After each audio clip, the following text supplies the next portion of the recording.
The wind swept across the quiet farmland, bending the tall golden grass as if whispering secrets only the earth could understand. Clara had lived her whole life on this land, humble, hardworking, and quiet. The locals called her the farm girl because she kept to herself, never looking for attention. But her silence made her an easy target, and on that particular evening, a group of cruel bullies decided to test just how much she could endure. They cornered her near the edge of the woods, sneering and laughing. Clara, though frightened, refused to cry. Her heart raced as they shoved her against the rough bark of a tree, their ropes cutting into her wrists as they tied her tight. "Where's your protector now, little farm girl?" One sneered, mocking her calm composure. Another yanked her braid, their laughter echoing like hyenas in the still air. They thought she was helpless. They thought she had no one. But they had no idea who was on the other end of her emergency call. Her phone, hidden in the pocket of her dress, had already sent the signal.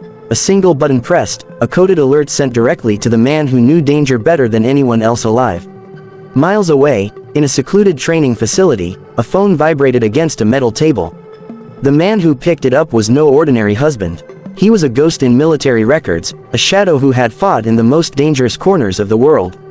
He was Delta Force, elite among the elite. And Clara wasn't just his wife.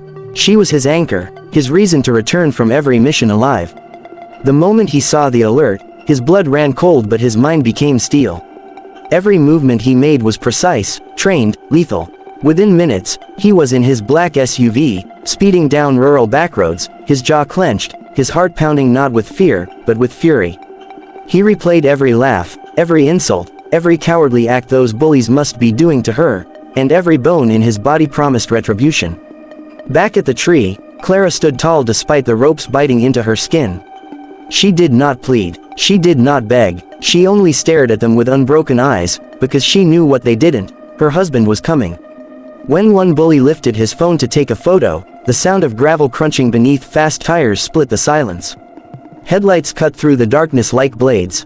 The laughter stopped, a door slammed, boots hit the dirt with a thunder that made the night itself tremble. The bullies froze as a figure emerged from the shadows, a man built like stone, his eyes sharp as steel, his presence radiating danger. He didn't need to shout. His silence was louder than their bravado. He walked straight to Clara, his hands gentle as he cut through the ropes with a knife that appeared faster than they could blink.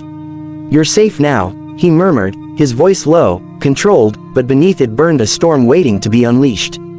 Then he turned. His stare landed on the group, who suddenly realized the gravity of their mistake.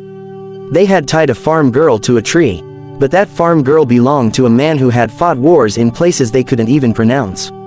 A man who didn't tolerate cruelty. A man who didn't forgive threats to his family. The ground seemed to vibrate beneath his boots as he stepped toward them, his shadow stretching long under the moonlight. The bullies, smirks dissolved into stammers, their bodies stiff with panic. They had gone too far. They had awakened something they could never control. And as he closed the distance, his voice finally broke the silence, calm, deadly, final. The bullies stood frozen, their sneakers shifting nervously against the dirt as if they could dig themselves into the earth to escape the weight of his stare. None of them dared to answer. His question wasn't just words, it was a blade cutting straight into their cowardly hearts. Clara touched her wrists, the skin raw from the rope, but her eyes never left her husband. She knew this version of him well.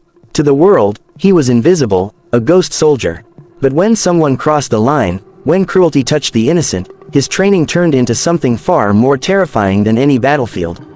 The biggest of the bullies finally cleared his throat, forcing a laugh that cracked under fear. We were just joking around, man.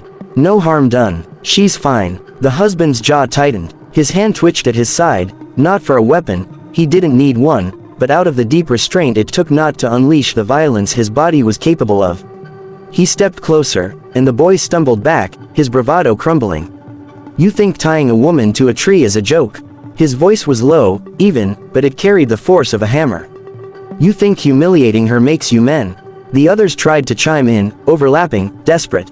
"We weren't serious, just messing around, she's not hurt." "Shut up," he snapped, and the night swallowed the words like thunder. The sound was enough to silence them all. His eyes swept over the group, pinning each one where they stood. He saw them not as rowdy kids but as threats to the woman he loved. And to a man who'd spent his life eliminating threats, there was no difference. One of the smaller bullies, trembling, whispered, "We didn't know she had someone like you." The husband's lips curved, not into a smile, but into something far colder. "That's the problem. You thought she was alone. You thought quiet meant weak. You thought wrong." He stepped forward, closing the distance until he stood chest to chest with the ringleader, the one who had tied the first knot. The boy's breath quickened, his shoulders trembling under the weight of the man's presence. "I asked you one question," the husband said, his voice dropping to a growl. "Which one of you touched her first?" No one spoke, no one moved. Their silence was as much an admission as any confession. The husband's eyes flicked to Clara, then back to the group. He took one step back, scanning their faces. "You know what the difference is between me and you?" he asked, his tone almost conversational, though each word dripped with restrained rage. "I've spent my life facing men who would rather die than surrender. But you," he let the pause stretch, the tension coil tighter. "You're just cowards who prey on the quiet because you think no one will stop you." One of the bullies tried to run. His sneakers scraped against the gravel, but before he could take 3 steps, the husband moved, fast, fluid, unstoppable. A single hand caught the boy by the collar, yanking him back so hard he nearly choked. In one motion, the husband spun him around and shoved him against the same tree they had tied Clara to.